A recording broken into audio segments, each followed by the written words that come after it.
अस्सलामु अलैकुम वरहमतुल्लाहि वबरकातुहू। इन्नल हम्दुलिल्लाह नहमदुहु व नस्तईनुहु व नस्तगफिरुहु व नऊज़ु बिल्लाहि मिन शुरूरि अनफुसिना व मिन सय्यिआति अमालिना। मैं यहदिहिल्लाहु फला मुदिल्ल लहु व मन युद्लिल फला हादिय लहु व अशहदु अन ला इलाहा इल्लल्लाहु वहदहु ला शरीका लहु व अशहदु अन्न मुहम्मदन अब्दुहु व रसूलुहु सल्लल्लाहु तआला अलैहि व अला आलिहि व सहबिहि व सल्लम तस्लीमन कसीरा। अम्मा बाद। सम्मानित भातृमंडলী, আল্লাহ রাব্বুল আলামিনের প্রশংসা এবং প্রিয় নবী সাল্লাল্লাহু আলাইহি সাল্লামের উপর সালাত ও সালামের পর আজ মঙ্গলবার 13ই জিলকাদা 1445 হিজরি মোতাবেক 21শে মে 2024 আমাদের ধারাবাহিক আলোচনা সহিহুল বুখারীর হজের পর্ব নম্বর 26। ইমাম বুখারীর হজের পর্বের অধ্যায় নম্বর 137। হাদিস আজকে শুরু হবে হাদিস নম্বর 1749। আলোচনা চলছিল জামরাতে রামি করা সম্পর্কে, জামরাতগুলিতে পাথর মারা সম্পর্কে। জামরাত বলবেন, শয়তান বলবেন না। জাহেল মূর্খ ভারত, বাংলাদেশ, পাকিস্তানের যারা হাজি তারা বলে শয়তানকে পাথর মারা। এটি বিদাতি কথা, ভিত্তিহীন কথা, আর এই ভাষাটি কোনো ইসলামিক কথা নয়। বলবেন জামরাতকে। দেখেন, বাবর আমিল জেমার, গত অধ্যায় ছিল 136, বাবর আমিল জেমার বেসাবে হাসায়াত। এই অধ্যায় হচ্ছে জামরাতে পাথর মারা 7টি কঙ্কর। জামরাত নবী সাল্লাল্লাহু আলাইহি ওয়াসাল্লাম যে নাম দিয়েছে সে নাম দিতে হবে, নিজের পক্ষ থেকে মন গড়া নাম। এইরকম মন গড়া নাম হচ্ছে নবীর কবরের নাম রওজা, পীরের কবর নাম, পাকা কবর যদি পূজা হয়, হ্যাঁ, সেখানে চাদর চড়ানো হয় তাহলে মাজার, আর বাপমার কবরের নাম কবর, তাই না? কতটা বাপ মাকে সম্মান করে চিন্তা করেন। বাপমার চাইতে ওর পীরই হচ্ছে বড়, পীরটা মাজার হয়ে গেল। এগুলো সব বেদাতি নাম, আর এইসব বেদাতি নামের কারণে শিরক হয়েছে।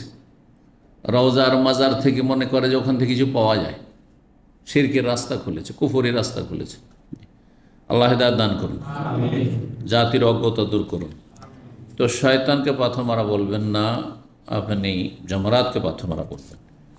তো এই সম্পর্কে ইমাম বুখারী রাহিমাহুল্লাহ বলছেন এই অধ্যায়ে, বাবু মান রামা জামারাত আল আকাবাতে ফাজা আল বাইতা ইয়াসারি। এই অধ্যায় হচ্ছে যেই ব্যক্তি জামারায় আকাবায় পাথর মারবে আর পাথর মারার সময় বাইতুল্লাহকে বাম দিকে রাখবে। বাইতুল্লাহ মানে মক্কা, মক্কা বাম হাতে থাকবে আর ডান হাতে থাকবে মেনা, আর এইভাবে অবস্থান নেবে আর তারপর পাথর মারবে। এটি হচ্ছে সুন্নাত উত্তম। পাথর মারার ক্ষেত্রে বেশ কিছু সুন্নত রয়েছে, তার মধ্যে গতকালকে কয়েকটি সুন্নাতের কথা এসছে। প্রথম হচ্ছে যে বিষয়টি এসছে 134 নম্বর অধ্যায়, সেটা হচ্ছে জামরাতে পাথর মারার সময়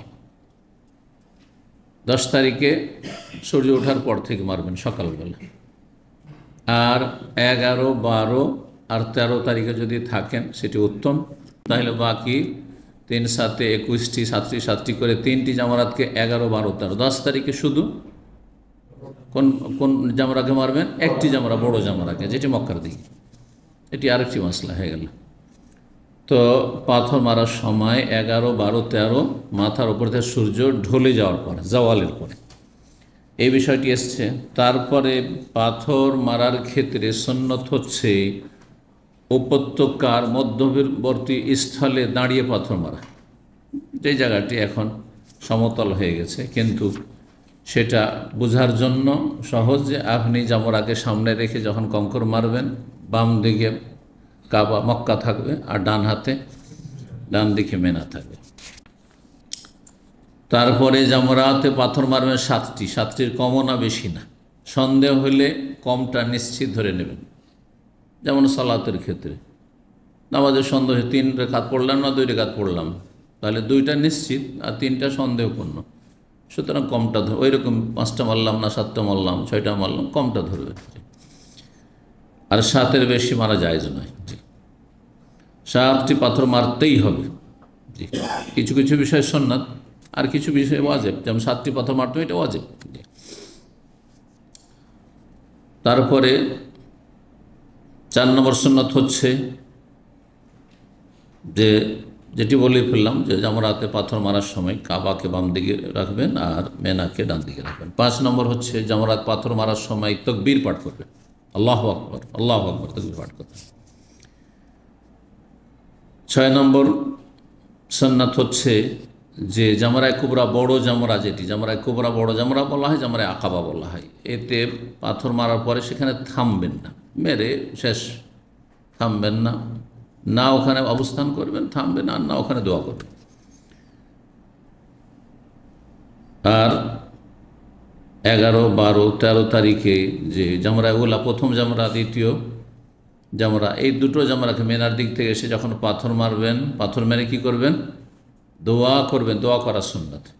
দোয়া করার সময় কেবলামুখী হয়ে দোয়া করা সুন্নাত। কেবলামুখী হয়ে, হ্যাঁ, জামরাতে দিয়ে মুখ করে নেয়, কেবলামুখী হয়ে, আর সামনে আরেকটু এগিয়ে, পাথর মারার পর একটু সামান্য এগিয়ে গিয়ে সেখানে দাঁড়িয়ে দীর্ঘক্ষণ দোয়া করা সুন্নাত। এই দোয়ার ক্ষেত্রে 8 নম্বর সুন্নত হচ্ছে যে রফুল ইয়াদাইন, হাত তুলে দোয়া করবেন। এমনি দোয়া নেই, দোয়া দুই রকম, এমনি দোয়া পাঠ করা আর একটি হচ্ছে হাত তোলা। এই ক্ষেত্রে হাত তুলে দোয়া করাই হচ্ছে সুন্নাত। কোন দুটি জামরায়? ছোট জামরা, মেজো জামরা, জি, প্রথমটি এবং দ্বিতীয়টি। এসব মাসাইলগুলি ছিল। তো তার কিছু হাদিস চলে এসছে আর সামনে কিছু আছে। বলছেন যে জামরায় পাথর মারার সময় বাইতুল্লাহ বাম দিকে থাকবে, আর বাইতুল্লাহ যখন বাম দিকে থাকবে তাহলে মেনা ডান দিকে থাকবে।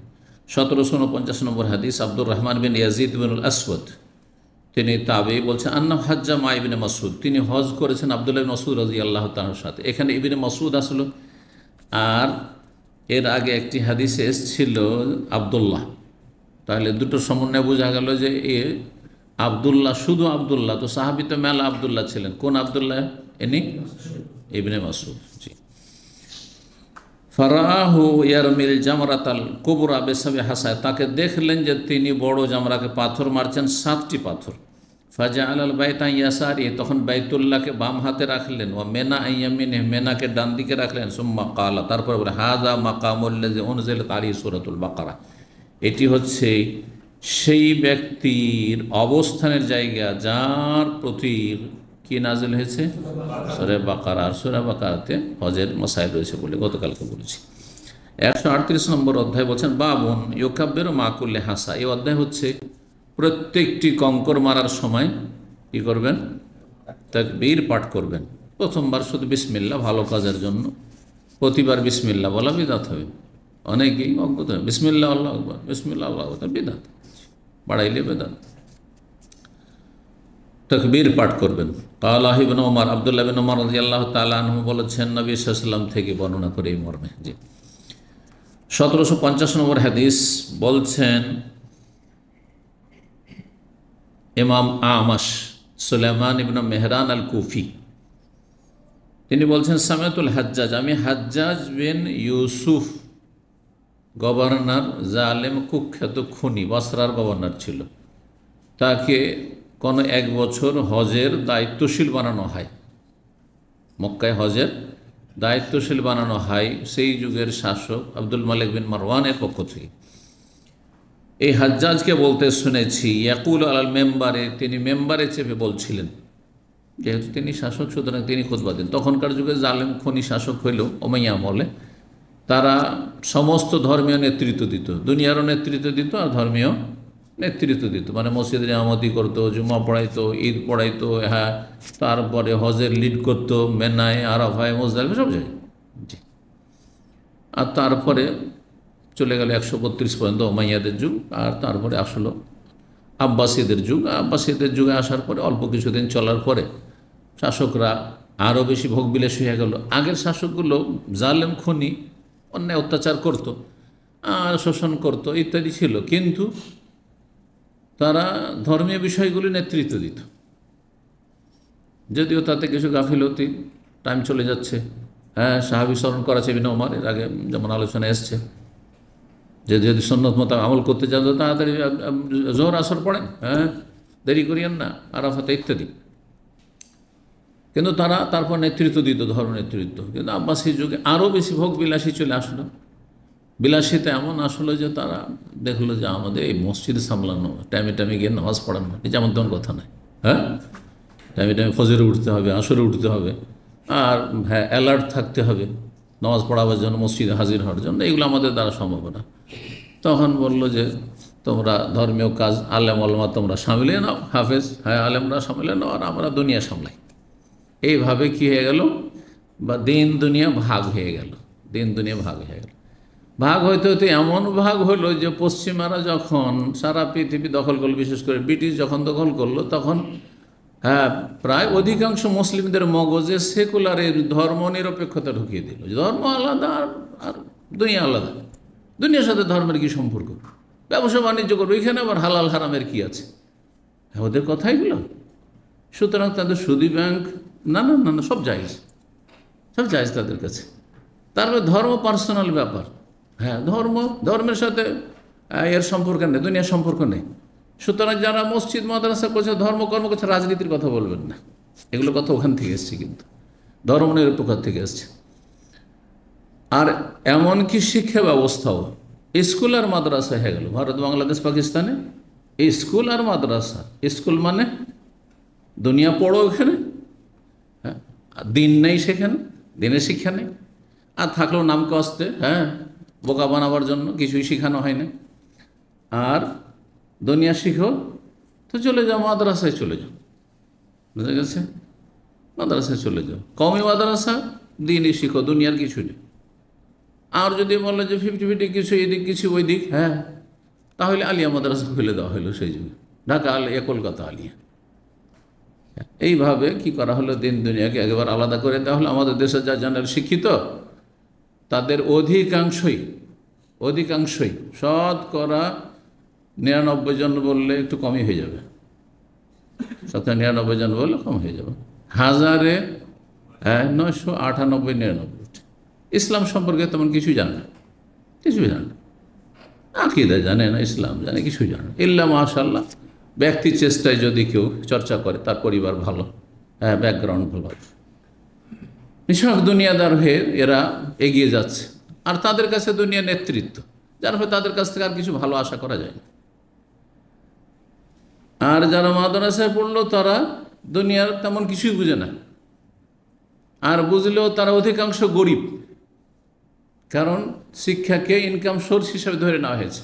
মাদ্রাসায় পড়ে কয় পয়সা পেতে হবে, এটা পেটের ভাত হবে, হ্যাঁ এই ফকিরা বিদ্যা পড়ে লাভ। এক যুগে, আমাদের যুগে ফকিরা বিদ্যা বলতো, এখন কথাটা একটু কমেছে, কিন্তু আমরা যখন লেখাপড়া করি খুব প্রতিকূল অবস্থায় লেখাপড়া করেছি।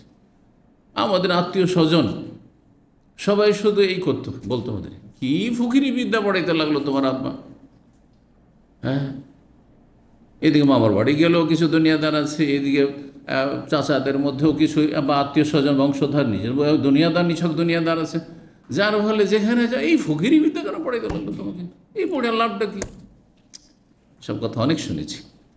তার কারণ ওই যুগে খুব চাকরি হইত, মাধ্যমিক পাশ করলে প্রাইমারি চাকরি ধরা আছে, আর বিএ পাশ করলে, গ্রাজুয়েশন করলে তো হাই স্কুলে চাকরি, যার ফলে তখন ওইদিকে একটা ইনকাম সোর্স আছে। কলেজে লেখাপড়া করলে, স্কুলে পড়লে, আর মাদ্রাসা পড়ে কয় পয়সা বেতন আছে, 50 টাকা 100 টাকা বেতন সেই যুগে। এই জন্য এই কথাগুলি বলতো। এমন একটা সময় আসলো আমাদের ছাত্রের জীবনে, আর স্কুলে পড়ে হাজার হাজার লক্ষ লক্ষ গ্রাজুয়েট হয়ে বসে আছে, MA পাস করে বসে, চাকরি নেই, বেকার সমস্যা। তখন এই ফকিরি বিদ্যা কথাটা একটু কমেছে, এই ভাষাটি একটু কমে এসছে। একদিক দিয়ে ভালোই হয়েছে, চাকরি বাকরি হয় না তো, এ তো হয়েছে যে অন্তত তুচ্ছ তাচ্ছিল্য করছে না মাদ্রাসা পড়ুয়াদেরকে। আল্লাহ হেদায়েত দান করো সবাই। এই শিক্ষার ইতিহাস বলছিলাম, বড় দুঃখের বিষয়, দিন দুনিয়া কেমন আলাদা করে, অথচ উচিত ছিল সৌদি আরবের মতো।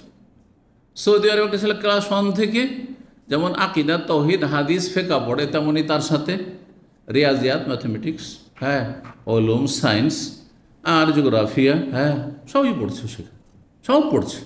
আমাদের ছেলেমেয়েরা এখানে লেখাপড়া করেছে, যেহেতু সমস্ত সাবজেক্ট ক্লাস 1 থেকে পড়েছে। ওকে দিন সম্পর্কে জিজ্ঞাসা করেন, উত্তর পাবেন আপনি, দুনিয়া জিজ্ঞাসা করেন, তা উত্তর পাবেন তাদের কাছে। রব্বানা আতিনা ফিদ দুনিয়া হাসানা ওয়া ফিল আখিরাতি হাসানা ওয়া কিনা আযাবান নার, যদি আমল করতে হয় তাহলে এই সেকুলার মেয়ের লানত থেকে, অভিশাপ থেকে মুক্ত হইতে হবে, শিক্ষাঙ্গনে এবং সর্বস্তরে। আল্লাহ তৌফিক দান করুন। তো এই হাজ্জাজ বিন ইউসুফ মেম্বারে ভাষণ দিচ্ছিল, আর সে বলল সূরাতুল বাকারা নয়, আস-সূরা আল্লাতী ইউযকারু ফিহাল বাকারা। সাহাবায়ে কেরামের আমলে একটু দ্বিমত ছিল। এ তো তাবেঈর যুগের কুখ্যাত তাবেঈ। সাহাবীরা সবাই হচ্ছেন ন্যায়পরায়ণ, জান্নাতি ইনশাআল্লাহ। কিন্তু তাবেঈদের জামানায় দুই রকম লোক আছে। জালেম কিছু তাবেঈ, যেমন হাজ্জাজ বিন ইউসুফ, হ্যাঁ, এরকম মেলা জালেম ছিল সে যুগে, যদিও তাদের সংখ্যা আজকের তুলনায় একেবারেই কম। জি, তো কিন্তু তাবেঈনদের যুগের লোক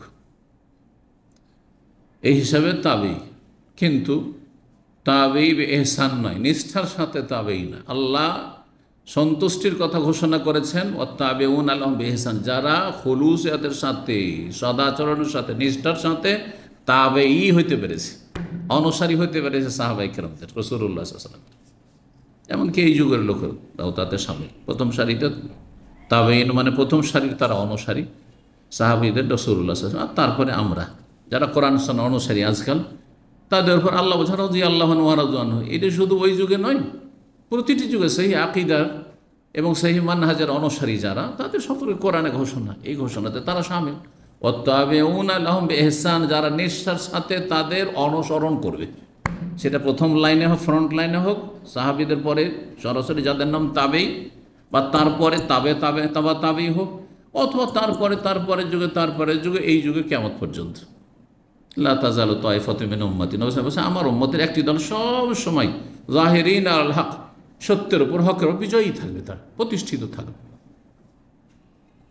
রাদিয়াল্লাহু আনহুম ওয়া রাদু আনহু। সেই জন্য তাতে ইনশাআল্লাহ তাআলা আমাদের ভাগ আছে, যদি সহিহ আকীদা মানহাজের অনুসারী হন, কোনো বেদাতের সাথে সম্পর্ক না থাকেন, না খারেজিদের বেদাত, না রাফেজিদের বেদাত, না শিয়া রাফেজিদের বেদাত, সুফিদের বেদাত, পীর মুরিদের বেদাত, আর না এই জঙ্গি আর যারা ইসলাম মানে রাজনীতি, একামতুদ্দিনের রাজনীতি, এদের বেদাত। এই দুই গুমরাহি থেকে মুক্ত হয়ে যদি কোরআন সুন্নাহ অনুসারী সালাফি হইতে পারেন এইরকম, তাহলে রাদিয়াল্লাহু আনহু ওয়া রাদু আনহু।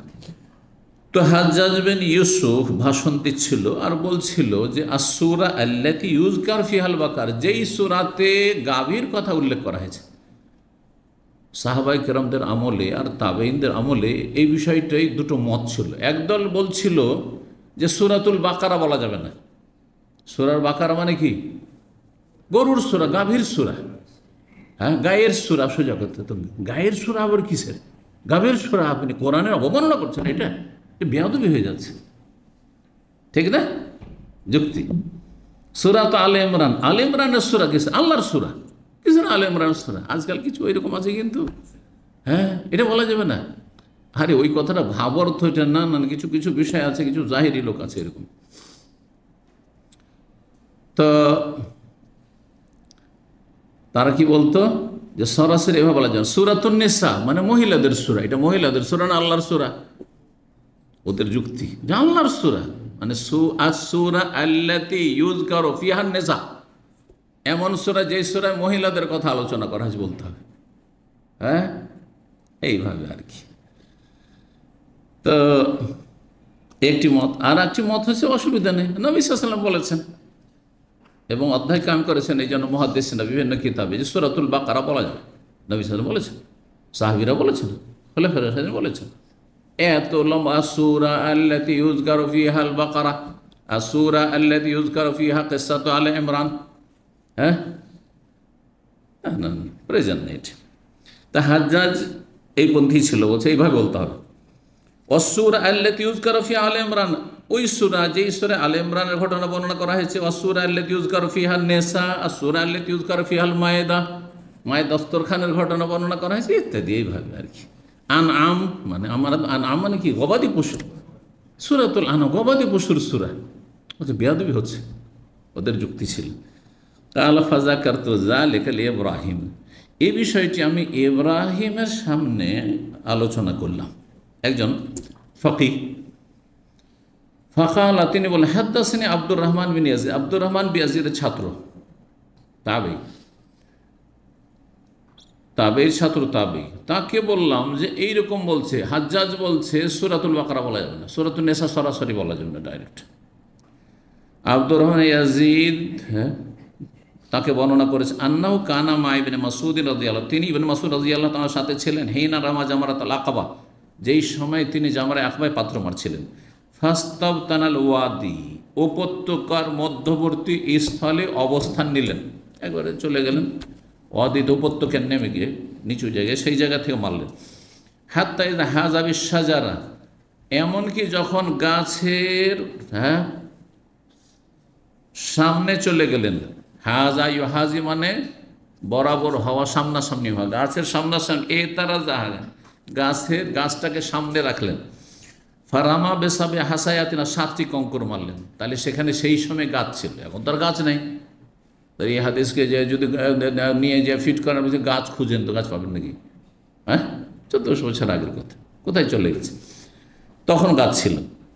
ইউকাব্বিরু মা কুল্লি হাসা, প্রত্যেক কঙ্করের সাথে, প্রত্যেকটি কঙ্করের সাথে তাকবীর পাঠ করছিলেন। সুম্মা কালা, তারপরে বললেন মিনহা হুনা ওয়াল্লাযী লা ইলাহা গায়রুহু, এখান থেকেই সেই সত্তার কসম করে বলছি যার ছাড়া কোনো সত্য মাবুদ নেই, কামাল্লাযী উনজিলাত আলাইহি সূরাতুল বাকারা, তিনি দাঁড়িয়েছেন যার প্রতি সূরা বাকারা নাযিল হয়েছে। এখানে সূরাতুল বাকারা, সূরা বাকারা কথা ইবনে মাসউদ, ইবনে মাসউদ নবী সাল্লাল্লাহু আলাইহি ওয়াসাল্লাম বিশিষ্ট সাহাবী, এমন ঘনিষ্ঠতা ছিল যে ইবনে মাসউদ প্রায় নবী সাল্লাল্লাহু আলাইহি ওয়াসাল্লামের বাড়ির খেদমত করতেন, সেই জন্য বাড়িতে মহিলারা পর্দার ভিতরে আছে, বাড়িতে ঢুকতেন।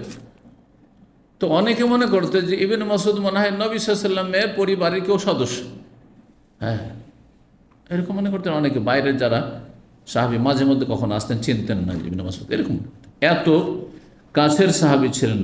এবং ইসলামের প্রথম যুগে তিনি ইসলাম গ্রহণ করেছেন, যখন মাত্র হাতে গোনা কয়েকজন ইসলাম গ্রহণ করেছে, প্রবীণ সাহাবী রাদিয়াল্লাহু তাআলা আনহু। তাহলে সূরাতুল বাকারা বলা যাবে, তাই না? জি। 139 নম্বর অধ্যায় বলছে বাবু মান রামা জামারাতাল আকাবা ওয়ালাম ইয়াকিব। এই অধ্যায় হচ্ছে যে যেই ব্যক্তি জামরে আকাবা মারলো আর সেখানে থামলো না, এটি সুন্নাত, ওখানে থামবেন না, দোয়াও করবেন না। মারা হয়ে গেছে চলে যান, এমনি সাথী সঙ্গী খুঁজছেন সেই জন্য থামছেন, ওটা আলাদা কথা। এমন না যে গজবের জায়গায় সেখানে অবস্থান করে, এমন কথা নাই। মানে এখানে আর থেমে কোনো কাজ নেই আর বাকি আপনার কাজে, মারা হয়ে গেছে, আপনি আপনার কাজে চলে যান।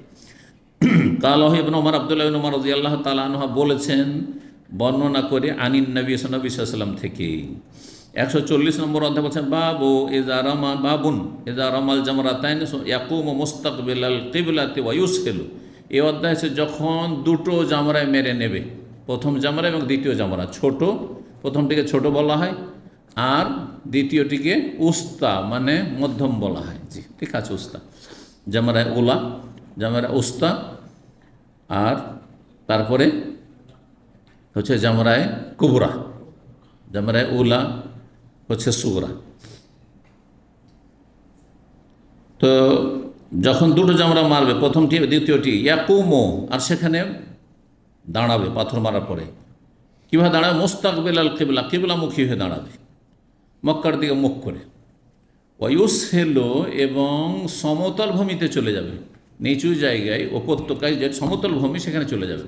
তার মানে যে ওয়াদি উপত্যকা একটু ঢালু হয়ে আছে, ঢালুতে দাঁড়াবে না, ঢালুতে দাঁড়াবে না, বরং নিজ সমতল জায়গায় চলে যাবে। আরদুন সাহলা বলা হয় সমতল ভূমিকে। 1751 নম্বর হাদিস বর্ণনা করেছেন ইবনে ওমর রাদিয়াল্লাহু তাআলা আনহু আন্নাহু কানা ইয়ারমিল জামারাতা দুনিয়া বিসাবি হাসায়াত। দেখেন, জামরা, ছোট জামরাকে জামরায় উলাও বলা হয়, জামরায় সুগরাও বলা হয়, জামরা আর দুনিয়াও বলা হয়। দুনিয়া মানে কি?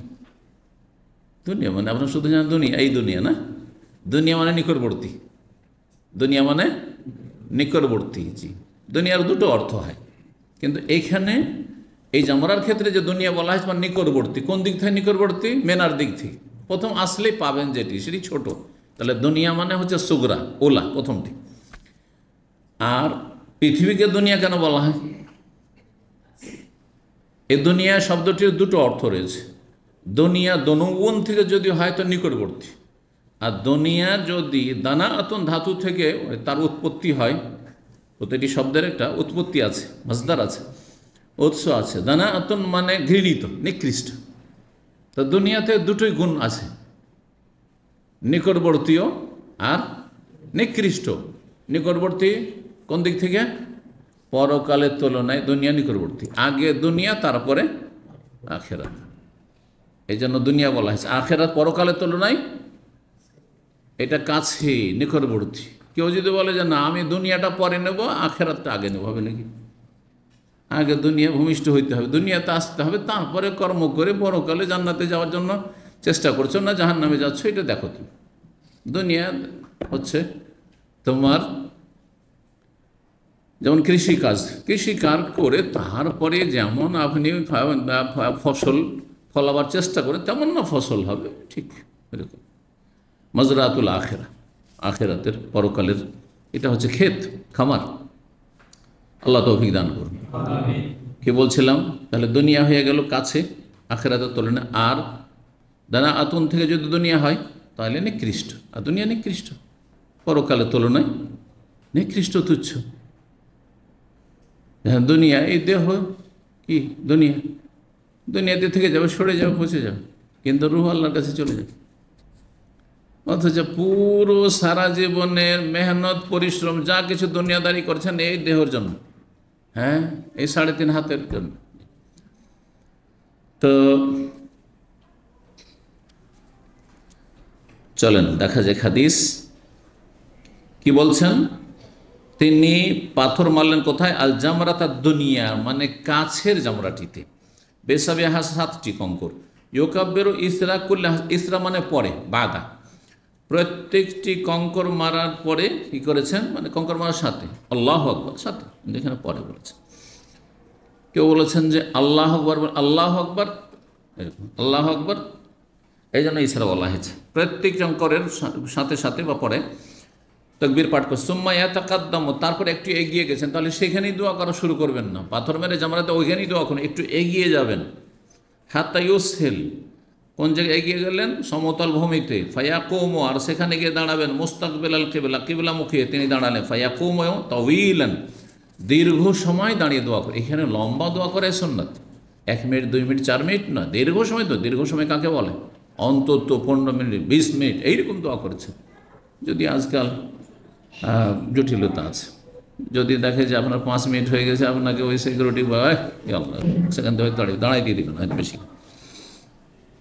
ওয়াদু, কারণ ভিড় ভাড় হচ্ছে বেশি। ওয়াদু, দোয়া করতে থাকো। ইয়ারফা ইয়াদাইহি, 2 হাত উঠিয়ে দোয়া করবে, 2 হাত উঠিয়ে দোয়া করবে। সুম্মা ইয়ারমিল উস্তা, তারপরে মধ্যবর্তী জামরাকে পাথর মারবে। সুম্মা ইয়াখুযু যাতাশ শিমাল, তারপরে বাম দিকে গিয়ে চলে যায়। ফায়াস্তাহিলু, তারপরে সমতল ভূমিতে চলে যাবে। ইয়াকুম মুস্তাকবিল কিবলামুখী হয়ে দাঁড়াবে। ফায়াকুমু তাওয়িলান, আর দীর্ঘ সময় ধরে দাঁড়াবে। ওয়াদু, দোয়া করতে থাকবে। ইয়ারফা ইয়াদাইহি, 2 হাত উঠিয়ে দোয়া করবে। ওয়াকুমু তাওয়িলান, দীর্ঘক্ষণ দাঁড়িয়ে দোয়া করতে থাকবে। সুম্মা ইয়ারমি জামরাতা যাতিল আকাবা, জামরাতুল আকাবা, যাতুল আকাবা বহে, মানে ঘাঁটিতে অবস্থিত জামরা। 2 দিক থেকে পাহাড় কাছে আসছে, আর ওই জায়গাটিকে ঘাঁটি বলা আরবিতে। ফালাক্তাহামাল আকাবা, ওমা আদরাকামাল আকাবা, ঘাঁটি। জামরায় আকাবায় পাথর মেরেছেন। মিন বাতনিল ওয়াদি, উপত্যকার মধ্যবর্তী স্থল থেকে। ওয়ালা ইয়াকিফু ইনদা, সেখানে থামেননি। সোম্মায়ান, তারপর সেখান থেকে ফিরে গেছেন। ওয়াকুলু, আর বলেছেন হা কাজার আয়তুন নবী সাইয়াফালু, এইভাবে নবী সাল্লাল্লাহু করতে দেখেছি। কে বললেন? আব্দুল বিন ওমর রাদিয়াল্লাহু তাআলা। এটা সুন্নাহ ইবনে ওমর। 141 নম্বর অধ্যায় বলছে বাবু রাফিল ইয়াদান ইনদা জামরাতিদ দুনিয়া ওয়াল উস্তা। এই অধ্যায় হচ্ছে 2 হাত উঠিয়ে দোয়া করা মেনার দিক থেকে নিকটবর্তী জামরায়, মানে প্রথম জামরায়, ওয়াল উস্তা আর মধ্যবর্তী জামরায়, এই দুটোতে দোয়া রয়েছে। 1752 নম্বর হাদিস বর্ণনা করছেন সালেম বিন আবদুল্লাহ, বলছেন আবদুল্লাহ বিন ওয়াত, তার পিতা আবদুল্লাহ বিন ওমর রাদিয়াল্লাহু তাআলা আনহুমা কি করতেন? কানা ইয়ারমিল জামরাতা দুনিয়া, কাছের জামরাটিকে মারতেন 7টি কঙ্কর। ইউকাব্বিরু ইসরা কুল্লি হাসাতিন, সুম্মা ইয়াতাকাদ্দামু ফায়ুসাল্লু, সামনে এগিয়ে যেতেন। ফায়াকুমু মুস্তাকবিলাল কিবলা কিয়ামান তাওয়িলান, ফায়াদু, দোয়া করতে থাকতেন। ওয়ারফা, 2 হাত উঠিয়ে। সুম্মা ইয়ারমিল জামরাতুল উস্তা, মধ্যবর্তী জামরাকে মারতেন। কাযালিক ফায়াখুযু যাতাশ শিমাল, তার বাম দিকে এগিয়ে যেতেন, তারপরে সমতল ভূমিতে চলে যেতেন, আর তারপরে কিবলামুখী হয়ে দোয়া করতেন। আগের হাদিসটি সেম। সুম্মা ইয়ারমিল জামরাতা যাতাল আকাবা মিন বাতনিল ওয়াদি ওয়ালা ইয়াকুল, সেখানে থামতেন না। ইয়াকুল, আর বলতেন তিনি হা কাযা রাআইতুন নবী ইয়াফআলু, এইভাবে নবী সাল্লাল্লাহু আলাইহি ওয়াসাল্লাম করতে দেখেছি। প্রথমটিতে দোয়া করেছেন, দ্বিতীয়টিতে দোয়া করেছেন, তৃতীয়তে দোয়া করেননি। 142 নম্বর অধ্যায় বাবু দোয়া ইনদাল জামরাতানি। এই অধ্যায় হচ্ছে দুটি জামরার পাশে দোয়া করবেন, তৃতীয় জামরায় দোয়া করবেন না। একই হাদিস আসছে 1753, সুতরাং বারবার কোনো নতুন শব্দ না আসলে আর অনুবাদ করছি না, আগের অনুবাদই ধরে নেন। রাসূলুল্লাহ সাল্লাল্লাহু আলাইহি ওয়াসাল্লাম সম্পর্কে বর্ণনা করেছেন ইমাম জুহরি, কানা ইযা রামাল জামরাতাল্লাতী তালি মসজিদা মিনা। রাসূলুল্লাহ যখন ওই জামরাটিকে মারতেন যেটি মেনার মসজিদের দিকে আছে। মেনার মসজিদের দিকে কোন জামরা আছে? হ্যাঁ, ছোট জামরা, প্রথম জামরা। ইয়ারমিহা বেসাবে হাসায়, 7টি কঙ্কর মারতেন। ইউকাব্বির কুল্লামা রামা বেহাসার, আর তাকবীর পাঠ করতেন প্রত্যেকটি জামরায় পাথর মারার সময়,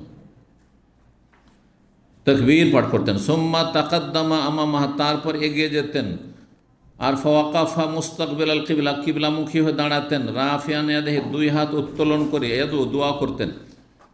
ওয়াকান ইয়তিলুল ওকুফ, দীর্ঘ সময় তিনি দাঁড়িয়ে থাকতেন, দাঁড়িয়ে দোয়া করতেন। সুম্মা ইয়াতিল জামারাত সানিয়া, দ্বিতীয় জামরায়, উস্তা সানিয়া, দ্বিতীয় জামরায় আসতেন। ফায়ার মিহা বেসাবাহা, 7টি কঙ্কর মারতেন। ইউকাব্বির কুল্লামা রামা বিহাসা, তাকবীর পাঠ করতেন প্রত্যেকটি কঙ্করের সাথে। সুম্মা ইয়ানহাদুরু যাত আল ইয়াসার, বাম দিকে একটু নিচে নেমে যেতেন। মিম্মা ইয়ালিল ওয়াদি, উপত্যকার কাছাকাছি। ফায়াকিফ, সেখানে গিয়ে থামতেন। মুস্তাকবিল আল কিবলা, কিবলামুখী হয়ে। রাফিয়ান ইয়াদাহি, 2 হাত উঠিয়ে দোয়া করতেন। সোম্মাইয়াতিল জামারাতাল্লাতী ইনদাল আকাবা, আকাবার কাছে জামরা, শেষ জামরা। ফায়ার মিয়া বেসাবিহা, 7টি কঙ্কর মারতেন, 3 সাথে 21 হয়ে গেল। ইউকাব্বির ইনদা কুল্লি হাসা, তাকবীর এখানেও পাঠ করতেন। সুম্মা ইয়ানসার, সেখান থেকে ফিরে যেতেন। ওয়ালা ইয়াকিফু ইনদাহা, সেখানে অবস্থান করতেন না, দোয়াও করতেন না। জি। এবং সালেম বিন আবদুল্লাহ বলছেন যে ইউহাদ্দিসু মিসলা হাযা, এইরকম বর্ণনা করতেন। ইমাম জুহরি বলছেন যে সালেম বিন আবদুল্লাহ আমার ওস্তাদ এভাবেই বর্ণনা করেছেন তার পিতা আবদুল্লাহ বিন ওমর থেকে, আর তিনি বর্ণনা করেছেন নবী সাল্লাল্লাহু আলাইহি ওয়াসাল্লাম থেকে। ওয়াকান ইবনু উমর ইয়াফআল, আবদুল্লাহ বিন ওমর অনুরূপ আমল করতেন নবী সাল্লাল্লাহু আলাইহি ওয়াসাল্লামের মতো। জি। পাথরগুলি বড় হওয়া সুন্নতের খেলাফ, বড় পাথর হবে না। নবী সাল্লাল্লাহু আলাইহি ওয়াসাল্লাম বলছেন এমন পাথর দিয়ে মারবে না যেই পাথর কারো মাথায় লাগলে মাথা ফেটে যায়, আর চোখে লাগলে চোখ কানা হয়ে যায়, হ্যাঁ, দাঁতে লাগলে দাঁত ভেঙে যায়। জি, এমন পাথর নয়। তাহলে বুঝতে পারছেন কেমন পাথর হইতে হবে? পাথর হইতে হবে বুটের দানার চাইতে সামান্য একটু বড় হইতে পারে। বুটের দানা থেকে সামান্য, আকবরও তাহলে সামান্য একটু বড়, বুটের দানা, বড় বুটের দানা ধরে, বড় বুটের দানার মতো। আর যেটা মারবেন কিভাবে? হাসাল খাজফে, সহিহ মুসলিম হাদিসে রয়েছে, অন্য হাদিসে, বুখারীতে হাদিসটি আসেনি, সেজন্য এখানে সেটি উল্লেখ করে দিচ্ছি। হাসাল খাজফ অর্থাৎ এই দুটো আঙ্গুল দিয়ে, আপনার এই শাহাদাতের আঙ্গুল, যে তর্জনী আর বৃদ্ধাঙ্গুলি দিয়ে, এই দুটো দিয়ে যেমন মারে, অথবা এইভাবে যেন, হ্যাঁ, আল্লাহু আকবার। আর বড় যদি পাথর হয় তাহলে এভাবে ধরবে, তাই না? এইভাবে চলবে না। তো বড় পাথর মারা নাজায়েজ, স্যান্ডেল জুতো মারা নাজায়েজ, এগুলো বেদাত, যে কোনো বাড়াবাড়ি হচ্ছে বেদাত। জি। আর বাড়াবাড়ি হচ্ছে গুলু ফিদ্দিন। নবী সাল্লাল্লাহু আলাইহি ওয়াসাল্লাম ইয়াকুম আল গুলু, তোমরা সতর্ক সাবধান বাড়াবাড়ি থেকে। আর বাড়াবাড়ি করার কারণে বহু জাতি ধ্বংস হয়েছে তোমাদের পূর্বে। ফাইন্না আহলাকা মান কানা ক্বাবলাকুম আল গুলু ফিদ্দিন, ধর্মীয় বিষয়ে বাড়াবাড়ি বর্জিত। 143 মোরাদ হচ্ছে বাবু তিবে বাদার মিল জামার। এই অধ্যায় হচ্ছে পাথর মারা যখন হয়ে গেল জামারাতে, তখন সুগন্ধি ব্যবহার করবেন। মানে প্রাথমিক হালাল হয়ে গেল।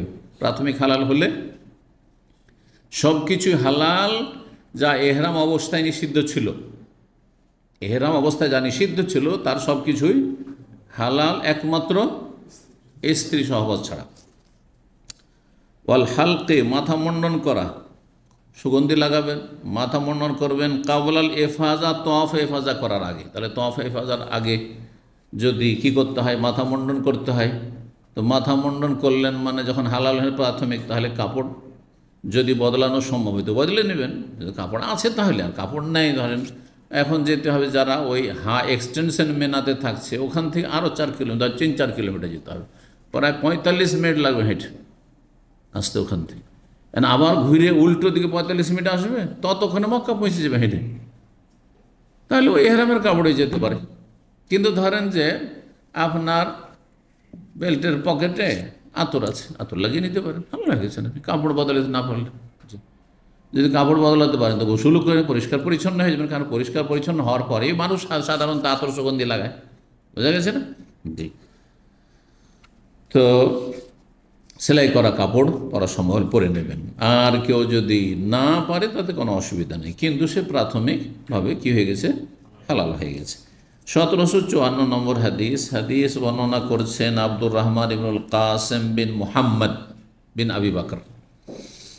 ওয়াকানা আফজাল আহলে জামানেহি, এ আব্দুর রহমান বিন কাসেম তিনি তার যুগের সবচাইতে শ্রেষ্ঠ আলেম ফাকি ছিলেন।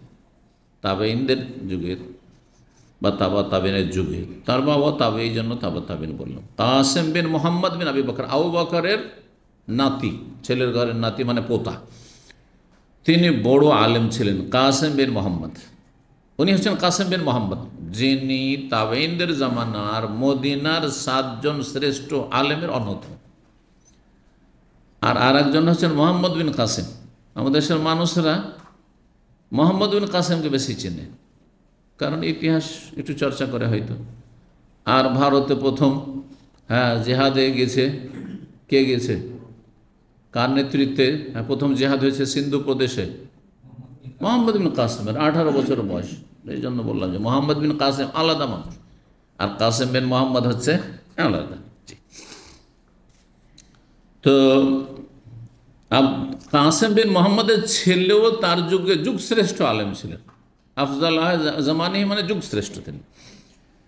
আন্নাহু সামিআ আবাহু, তিনি তার পিতা থেকে কাসেম বিন মোহাম্মদ থেকে শুনেছেন। ওয়াকানা আফজাল আহলে জামানি, আর কাসেম বিন মোহাম্মদও যুগশ্রেষ্ঠ ইমাম এবং ফাকিহ ছিলেন।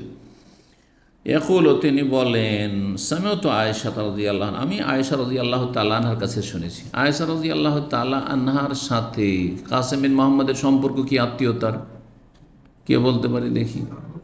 কাসেম বিন মোহাম্মদ বিন আবি বকর আর আয়েশা বিন আবি বকর। হ্যাঁ,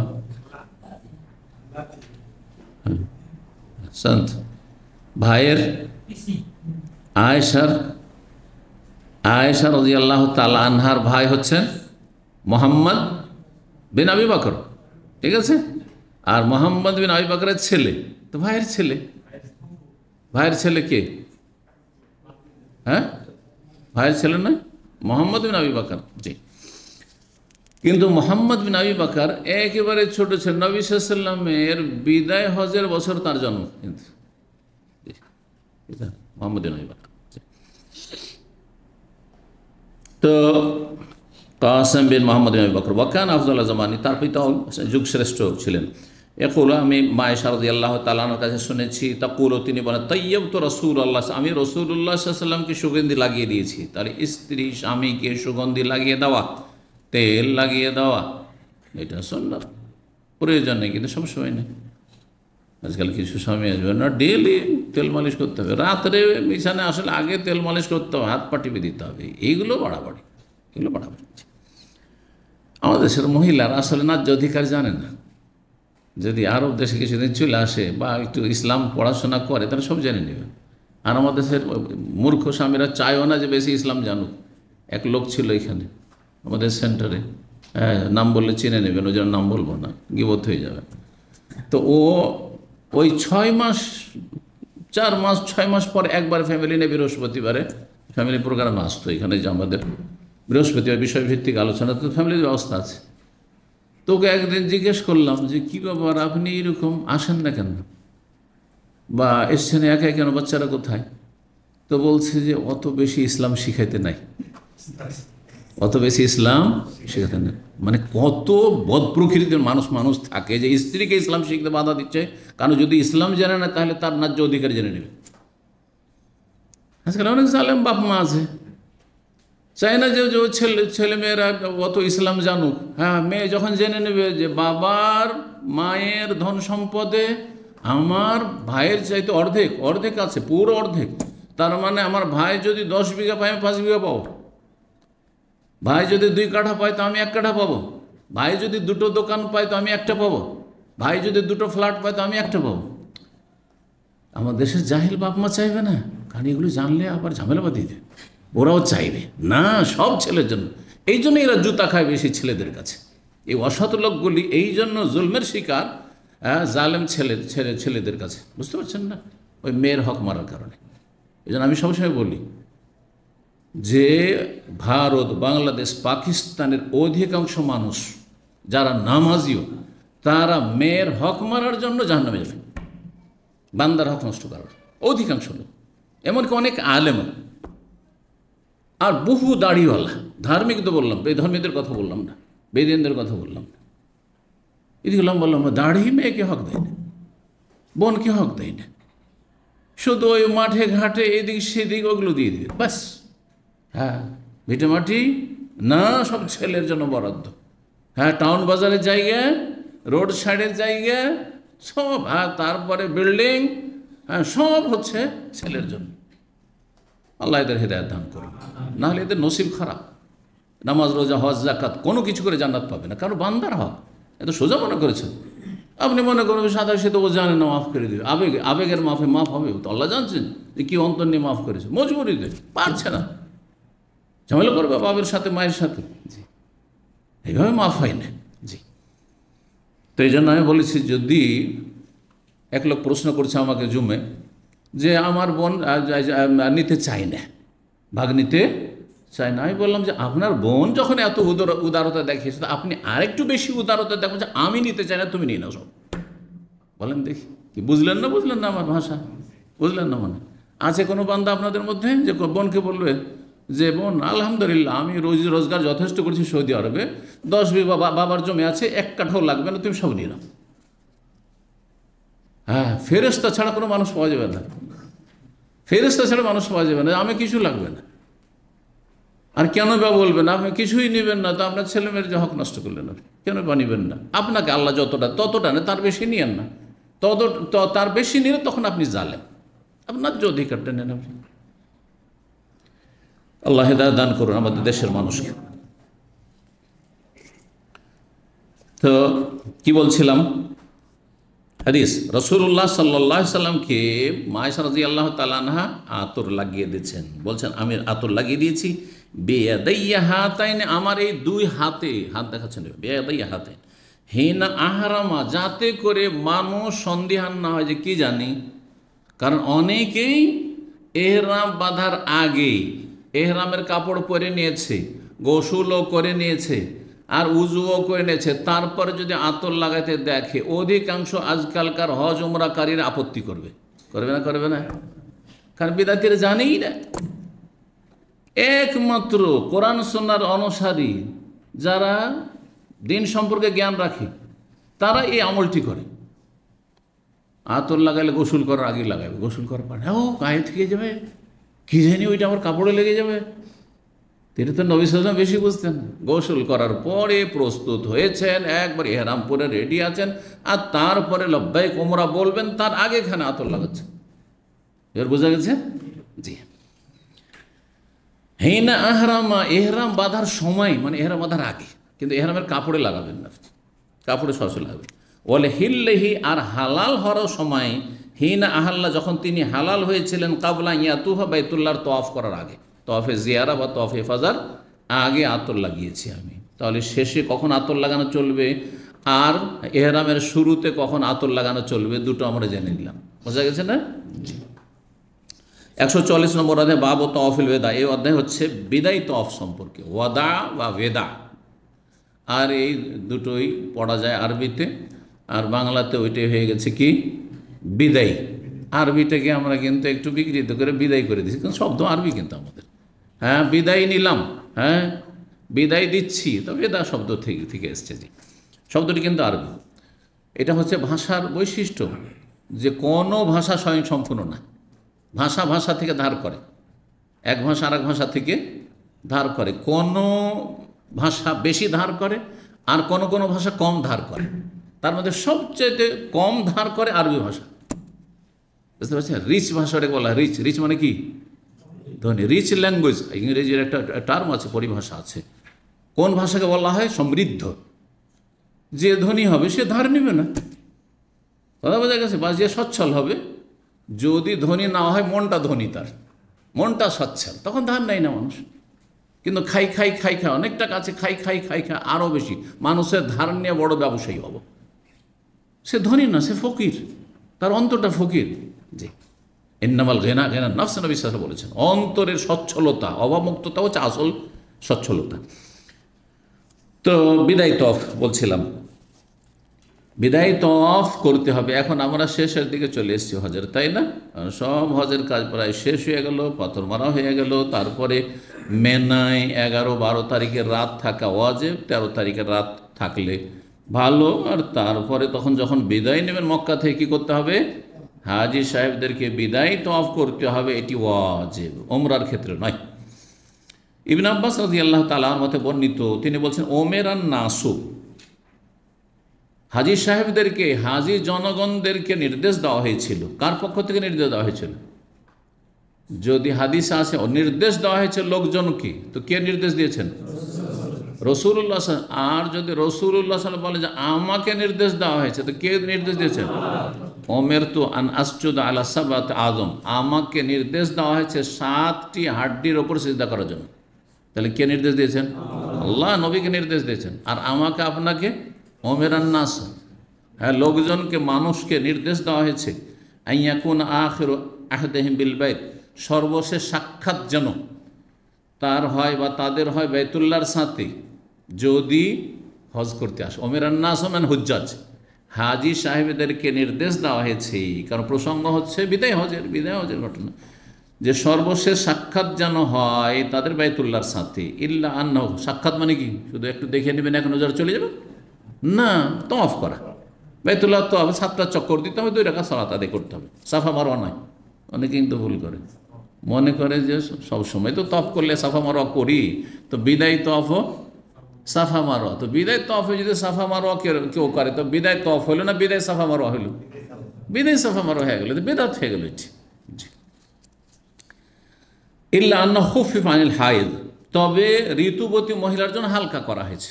ঋতুবতী মহিলা 10 তারিখের তওয়াফ করে ফেলেছে, তওয়াফে ইফাজা, আর তারপরে মেনায় রাতগুলি থাকছে। 10 তারিখে তওয়াফটা শুধু করা হয়েছে, তওয়াফ করা হয়েছে, আর তারপরে মাসিক চলে আসছে।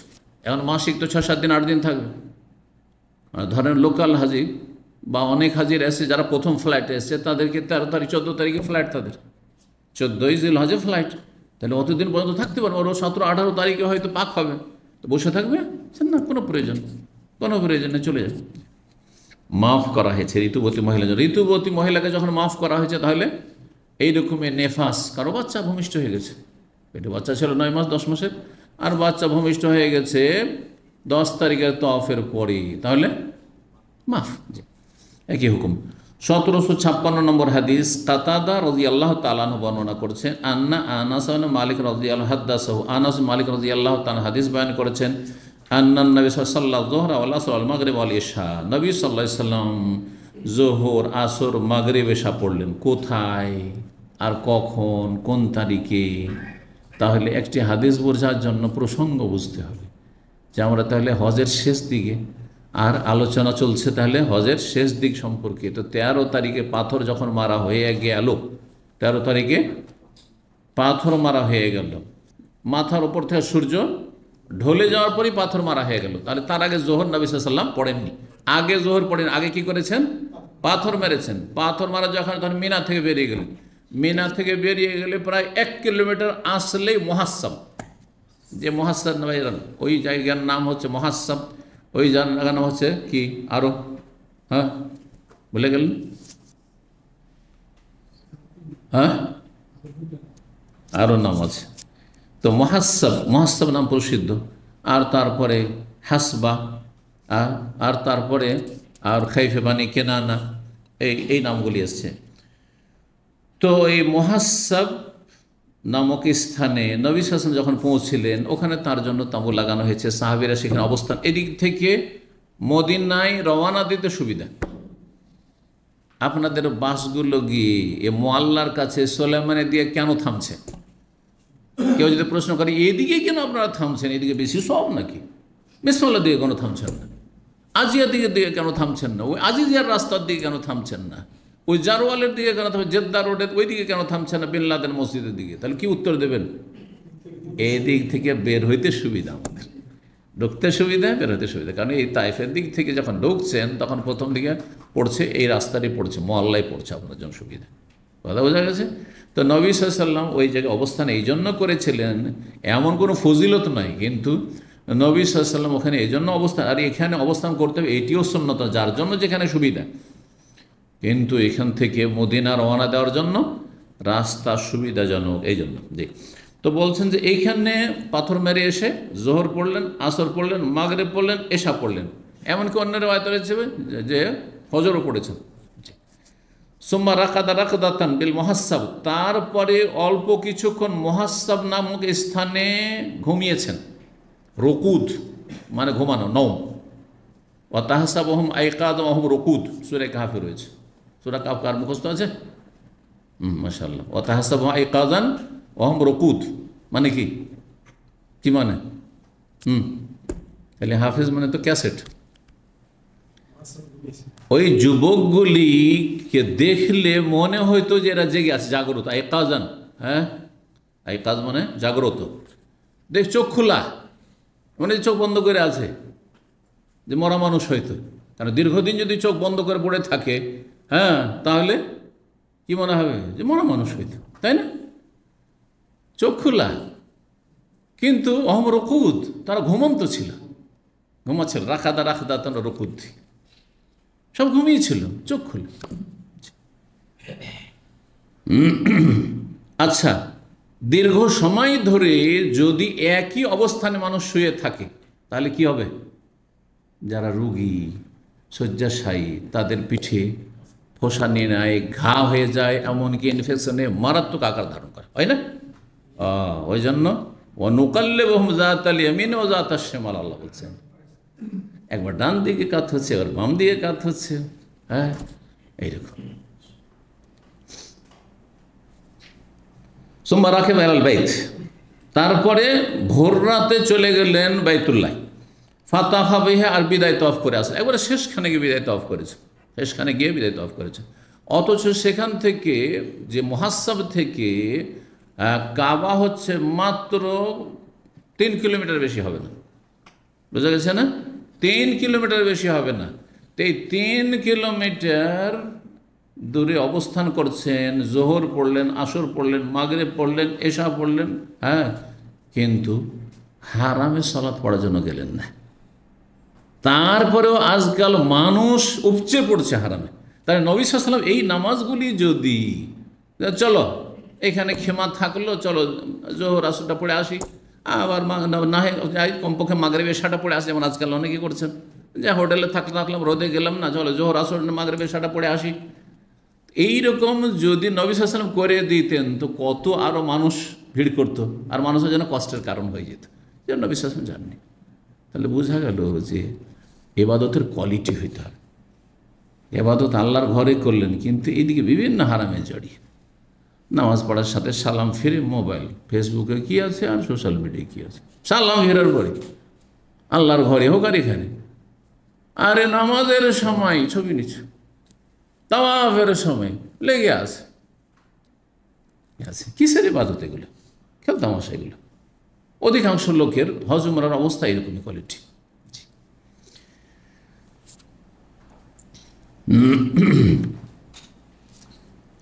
তাহলে এই দুটো হাদিস দিয়ে কে জানতে পারলাম যে হজে একটি ওয়াজিব হচ্ছে বিদায় তওয়াফ, তওয়াফে বিদা। 145 নম্বর অধ্যায়, বাবুন, এই অধ্যায় হচ্ছে ইযা হাদাতিল মারআতু বাদা মা আফাজাত, কোনো মহিলার যদি মাসিক চলে আসে তওয়াফে ইফাজার পরে, 10 তারিখের যে তওয়াফ, সেই তওয়াফ করে নিয়েছে, হাদিসের ভাষায় ইফাদা, আর ফিকহের ভাষায় তওয়াফু জিয়ারা। জিয়ারা মানে ভিজিট করা। তো আল্লাহর ঘর ভিজিট করা যেটা ফরজ, সেটা হচ্ছে এই 10 তারিখের এই তওয়াফ, সেজন্য এর নাম তওয়াফে জিয়ারাও, এর নাম তওয়াফে ইফাদাও, এর নাম তওয়াফে ফরজ, ফরজ তওয়াফ, সেজন্য এর নাম তওয়াফে রুকুন, এর নাম তওয়াফুল হজ, কারণ এই তওয়াফ ছাড়া হজ হবে না, সেজন্য এই তওয়াফের নাম হচ্ছে তওয়াফুল হজ। কতটি নাম বললাম? 5টা নাম বললাম, 5টি নাম মনে থাকবে। তওয়াফে ইফাদা, তওয়াফে জিয়ারা, হ্যাঁ, তওয়াফে রুকুন, তওয়াফে ফরদ, আর তওয়াফে হজ, এতগুলি নামের।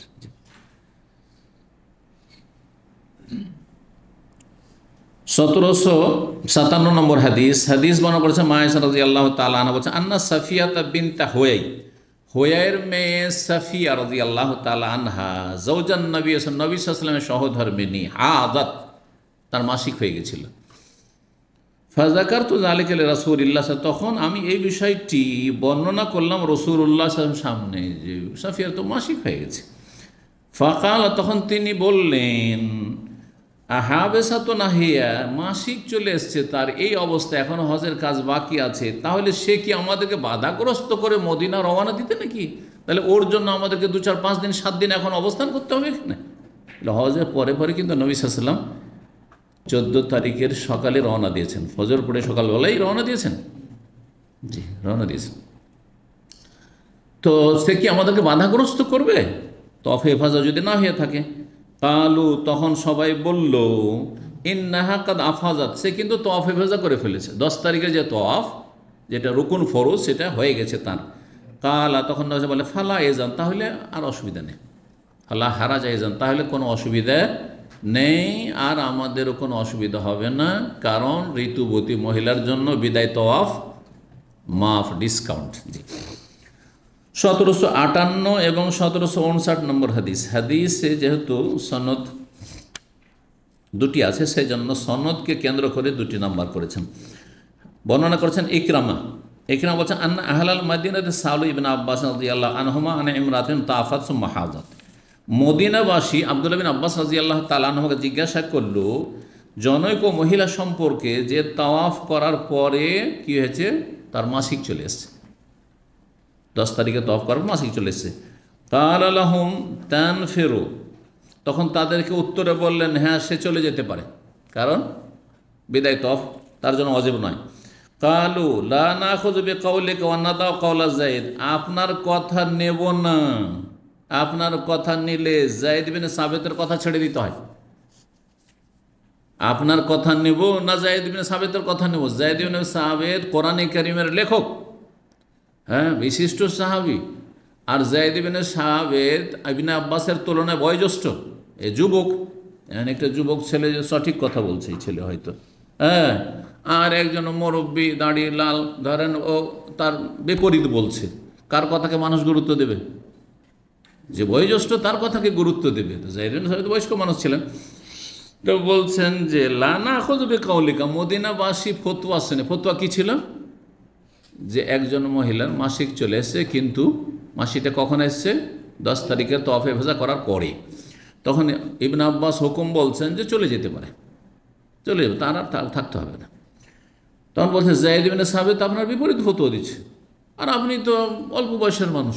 হ্যাঁ, ইবনে আব্বাস নবী সাল্লাল্লাহু আলাইহি ওয়াসাল্লামের ইন্তেকালের সময় তার বয়স 14-15 বছর।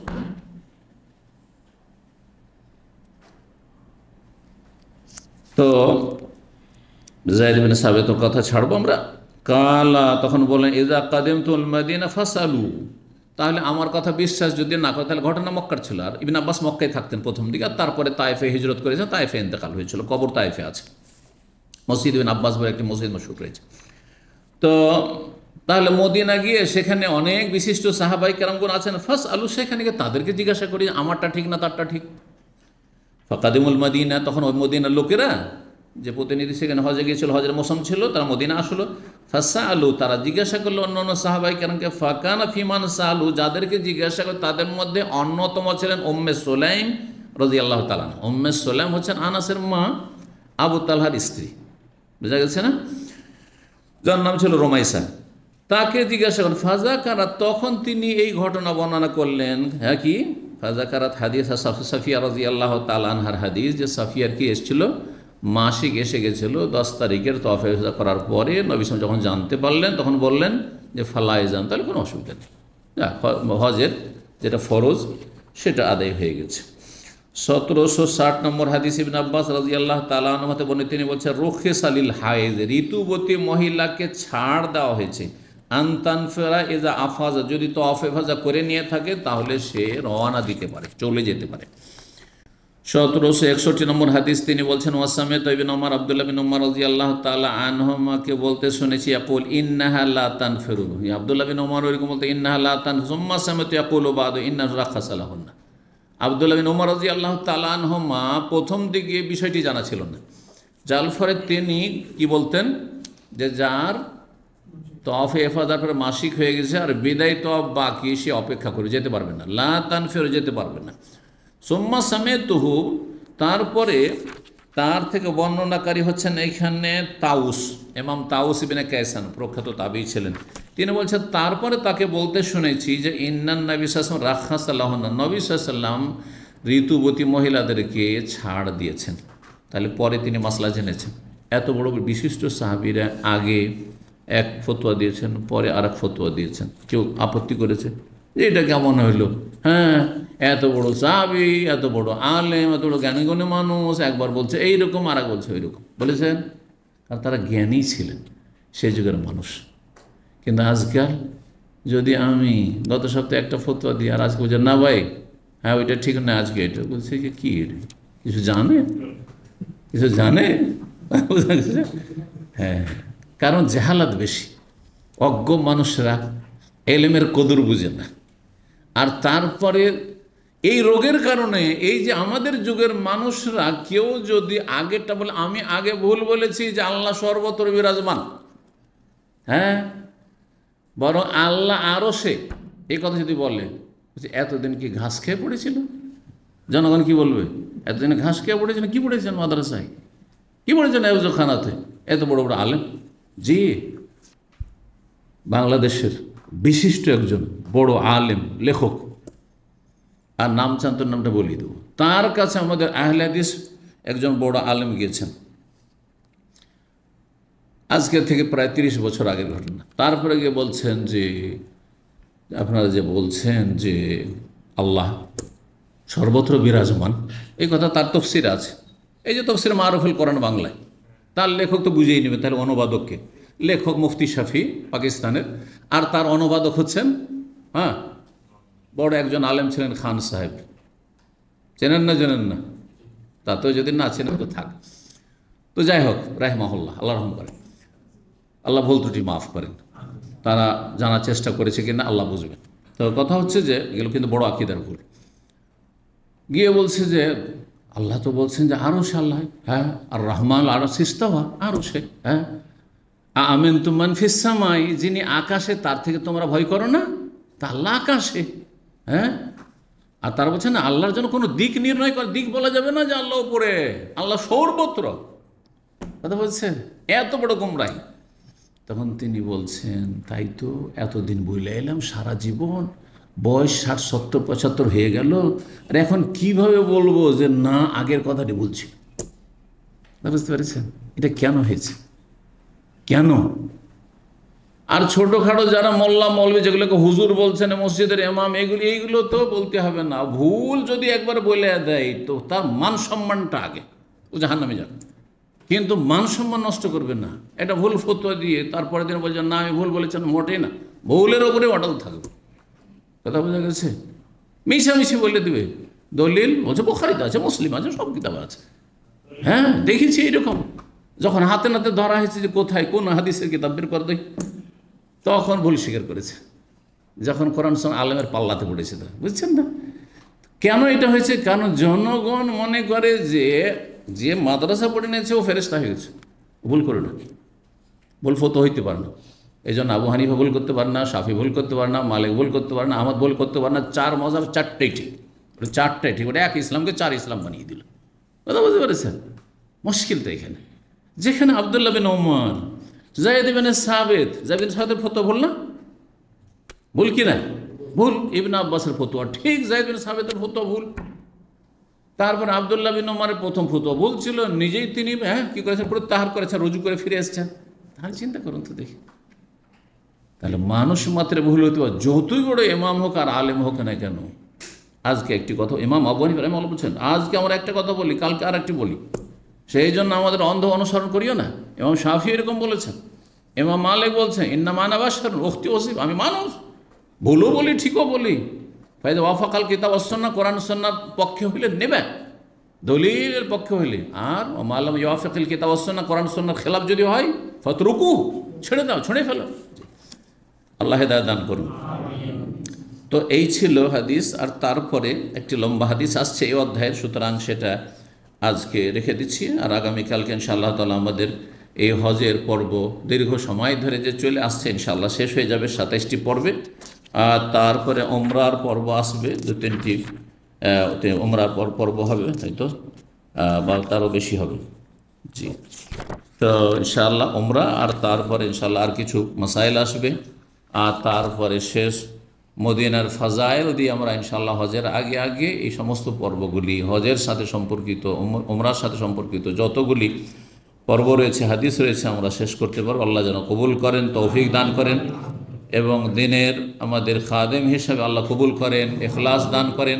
যেসব ভাইরা দিন শিখছেন তাদের এলমে আমলে বরকত দান করেন, রুজিতে বরকত দান করেন। যারা ইসলামী সেন্টারে কষ্ট করে আসছেন, দীর্ঘ সময় বসে থাকছেন, আগে ভাগে আসার চেষ্টা করেন, আল্লাহ রাব্বুল আলামিন তাদের জন্য বরকত দান করেন। আর যারা শেষ দিকে একবার আসছেন তাদেরকে আল্লাহ তৌফিক দান করেন আর হেদায়েত দান করেন, আরও বেশি আগ্রহী করে দেন, এবং ভালো কাজে অংশ নিয়ে দুনিয়া আখিরাতের সার্বিক কল্যাণ হাসিলে তৌফিক দান করেন। জাযাকুমুল্লাহ খাইরান ওয়া সাল্লাল্লাহু আলা নবিয়িনা মুহাম্মদ ওয়া আলা আলিহি ওয়া সাহবিহি আজমাইন।